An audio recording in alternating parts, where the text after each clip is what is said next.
बिना घड़े निकाले जल कैसे भरेंगे? मटके तो नहीं उतार सकते, ऐसे ही प्रयास करते हैं। यही एक मंत्र है जिससे असुरी शक्तियों से हम सुरक्षित रह सकते हैं। घड़े में वो प्रवेश नहीं कर सकते हैं। भैया, ऐसे तो कितने दिन लग जाएंगे आश्रम में जल भरते भरते? अब यदि माता ने दंड दिया है तो उसके पीछे का उद्देश्य भी उन्हें ही पता होगा। चलो शेष घड़े भर लेते हैं।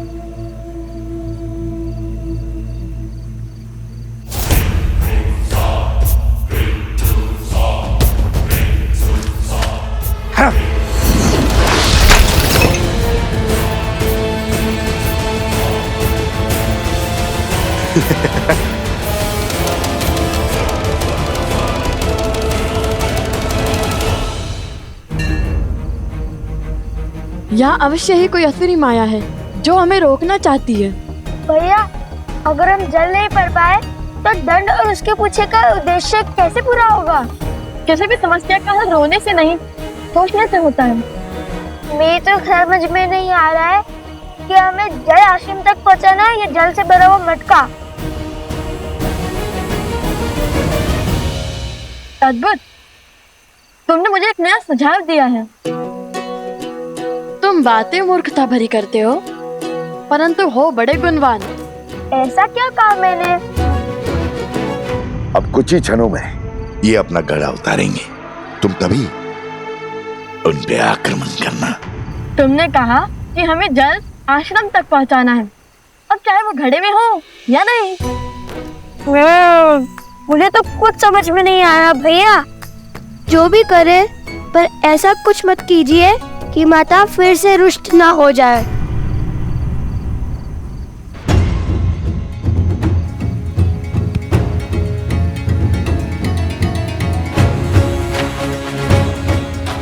तुम चिंतित ना हो, तुमने जो सुझाव दिया है उससे माता प्रसन्न नहीं होंगी, दुखी नहीं।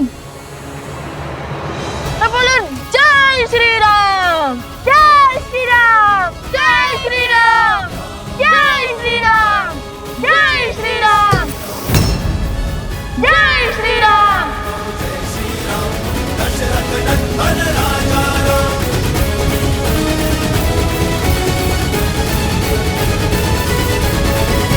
यदि हम दोनों साथ जाएंगे तो वो त्याग नहीं, समस्या से भागना होगा आर्य। जिस क्षण महाराजा राम महारानी सीता को त्यागेंगे, उसी क्षण अयोध्या के सब दुख मिट जाएंगे। महाराजा राम महारानी का त्याग करना होगा। राम इस राज को एक सक्षम राजा ही नहीं, सर्वश्रेष्ठ उत्तराधिकारी भी चाहिए। बिना युगल आहुति के न यज्ञ पूर्ण होता है और ना ही उसका फल मिलता है।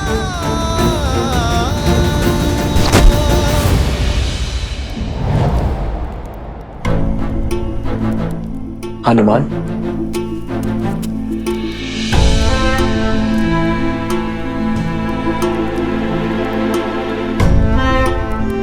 क्या बात है हनुमान, तुम्हारे मुख पर व्याकुलता? प्रभु, सहस्त्र रावण के पुत्र चंद्रबाहु ने वानर राज सुग्रीव की पुत्री त्रिनावती का अपहरण कर लिया है। इस कारण महाराज सुग्रीव के राज्य में बहुत अशांति फैल गई है। इस विपदा से निपटने के लिए महाराज सुग्रीव आपका परामर्श और आपकी सहायता चाहते हैं।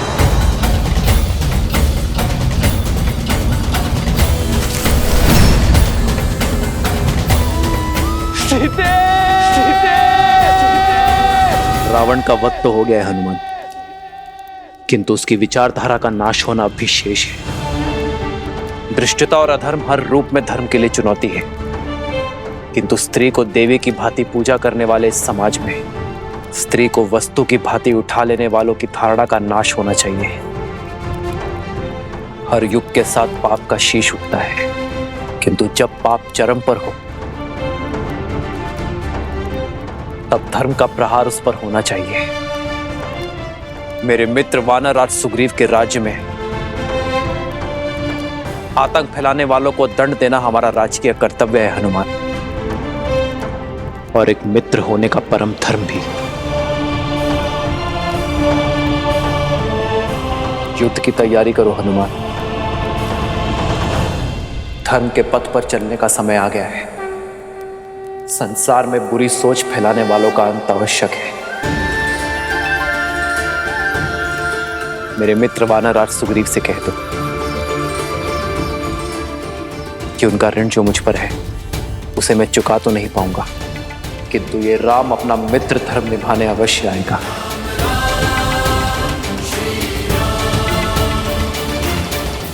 वंदिनी, वंदिनी, वंदिनी, क्या हुआ कुमुदनी?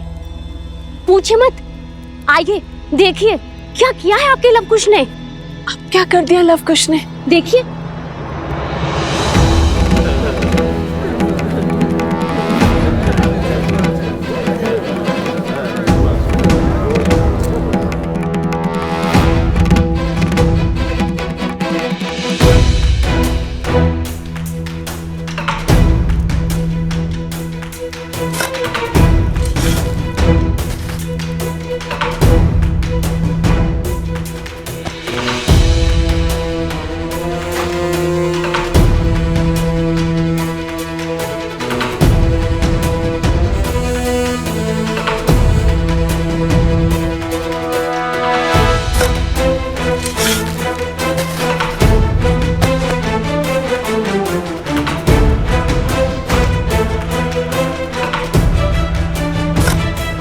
क्या कर रहे हैं ये लोग?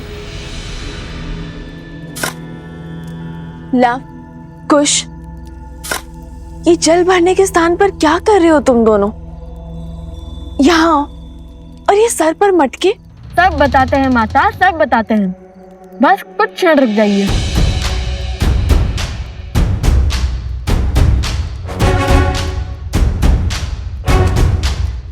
खुश, चलो वो खोल देते हैं।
क्षण भर पहले जल की एक बूंद नहीं थी और अब देखो पूरी की पूरी नहर बन गई है।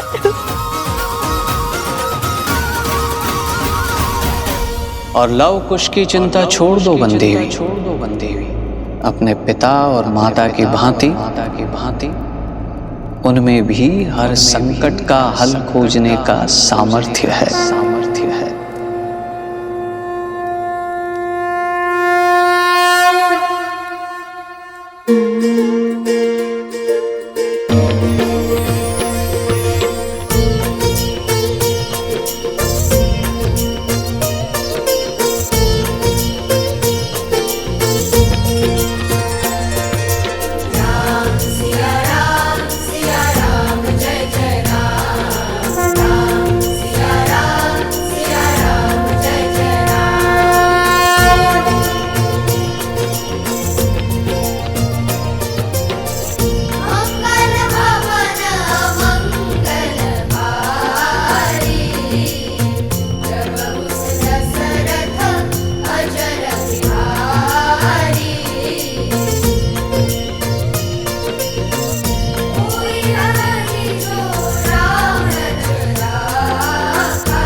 माता, पता है भैया ने क्या सोचा कि नदी के पास जाने से अच्छा नदी को यहाँ भी बुला दिया जाए।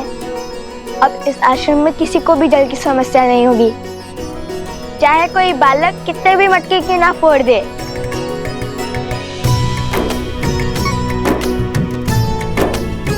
कार्य मेरा था, परंतु सुझाव कुश का।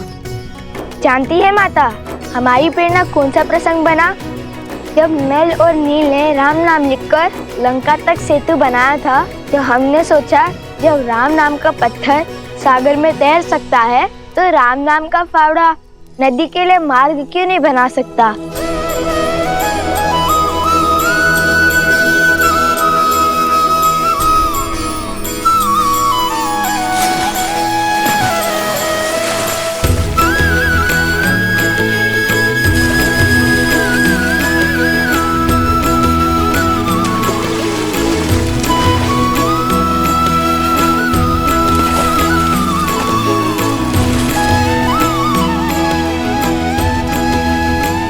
ईश्वर ने लव कुश के भविष्य में क्या रचा है वो तो मैं नहीं जानता, किंतु इतना अवश्य जानता कि ये दोनों अपने भविष्य को आलिंगन करने के लिए पूर्ण रूप से सजे।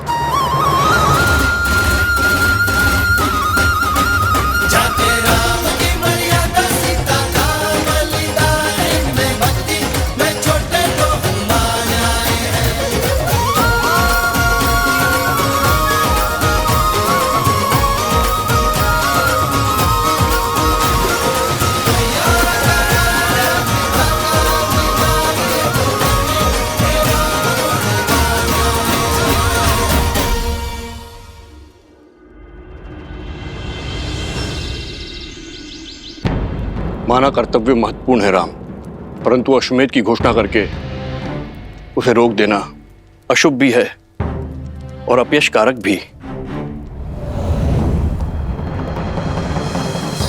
अश्वमेध यज्ञ अवश्य होगा आचार्य।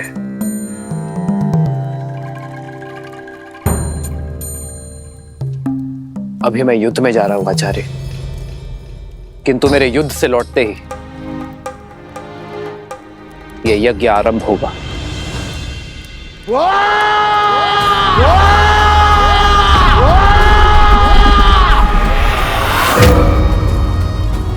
सहस्त्रमुख रावण पराजय के बाद पीछे नहीं हटता और प्रचंड शक्ति से वार करता है। अश्वमेध यज्ञ कदापि नहीं होगा, राम राज्य कभी स्थापित नहीं होगा। पिताश्री, चंद्रबाहु ने आपकी आज्ञा का पालन कर सुग्रीव की पुत्री तृणावती का अपहरण कर लिया है।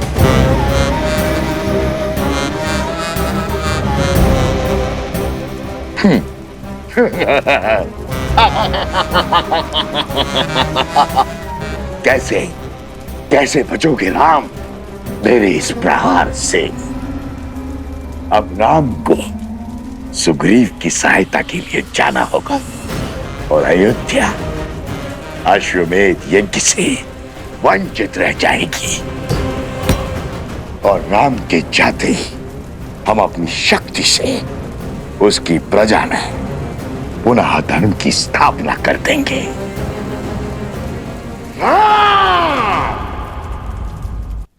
केवल आपके लौटने से क्या बात बन जाएगी महाराज?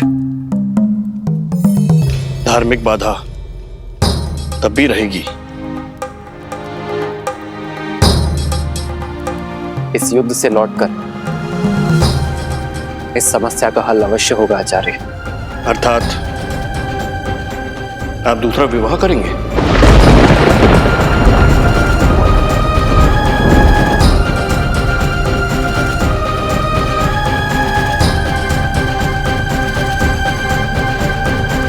रघुकुल रीत सदा चली आई, प्राण जाए पर वचन न जाए।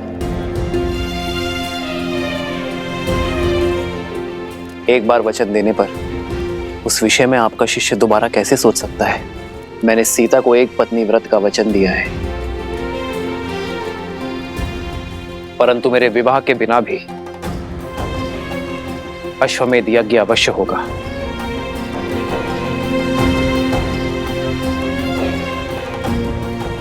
राजा का सपत्नी यज्ञ में बैठना आवश्यक है ना। मैं युद्ध से लौटते ही भरत को अयोध्या का महाराज घोषित कर दूंगा।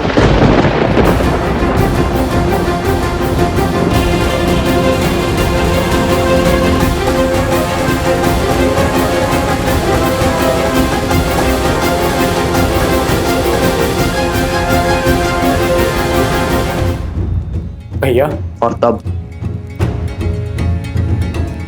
भरत अपनी पत्नी के साथ यज्ञ की वेदी पर भी बैठेगा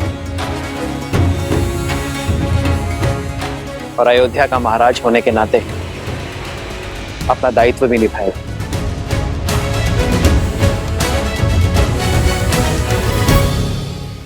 ये क्या कह रहे हैं आप भैया? नहीं, ये मुझे स्वीकार करना होगा भरत, क्योंकि ये मेरा निर्णय है। समझने का प्रयास करो भरत।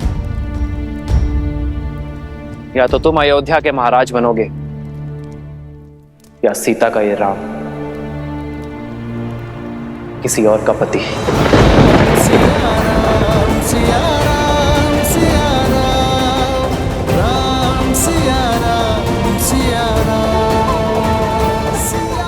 और मेरा चयन तुम जानते हो भरत।